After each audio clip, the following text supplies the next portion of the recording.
Mobility drives about 80 billion contribution to GDP. That's predicted to grow to 120 billion by 2020. And we have many organisations that still drag behind them the desk phone and even the desk. But do we need them? So these are the big questions that we believe businesses like yours are wrestling with today. In Australia, we're ranked number 5 for adopting technology outside of work, which tells us a lot. According to OECD, we love technology. But when it comes to the corporate world, we're ranked 26. Yet many organisations are having a few challenges in this space. They have multiple technologies, they have fragmented experience and employee frustration. And that's unproductive, it's not a great employee experience, and that's what this is all about. Part of what hamstrings enterprise, particularly in Australia, is that we have a lot of legacy systems, etc., that were based on either a web experience or a native application that was on a desktop. Mobile first means building your IT strategy centric to mobile rather than building an IT strategy that is maybe traditional and then you try and port onto a mobile. Blanket across all of our employees, for example, and say they will or won't, actually won't really work. There will be user types and user profiles that'll disappear faster than others, but certainly in 5 to 10 years, I'm seeing a very limited number of desk phones still existing.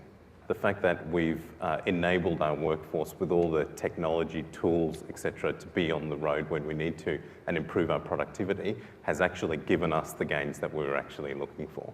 Creating a space which truly enables them to work in new ways, giving them something that adds value to them and helping them understand that is critical to making your ABW strategy work. So I'm interested the cultural aspect of this. It's a different way of working. What are some experiences that you could perhaps share around how the employee culture needs to change to adapt to this environment? I think it's just around making sure that if we're changing the way people work, there is a really strong people plan around change management for education, demonstrations, brown bag lunch sessions, all the stuff that you do around just getting people to get comfortable with it and making sure that's properly catered for. If we ignore that, I think the projects are at risk from the start. It's all about making it simpler.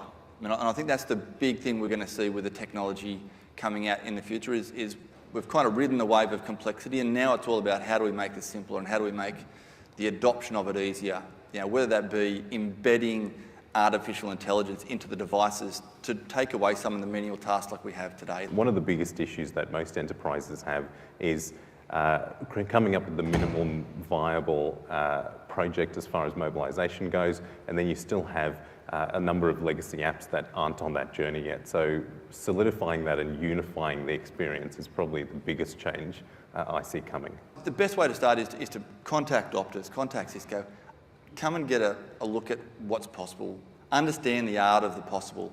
You know, if you haven't been engaged and looking at mobile collaboration literally in the last months, you're behind. Come in and have a look, and the best way to do it is to knock on the door and ask to have a look at it and understand what possible is.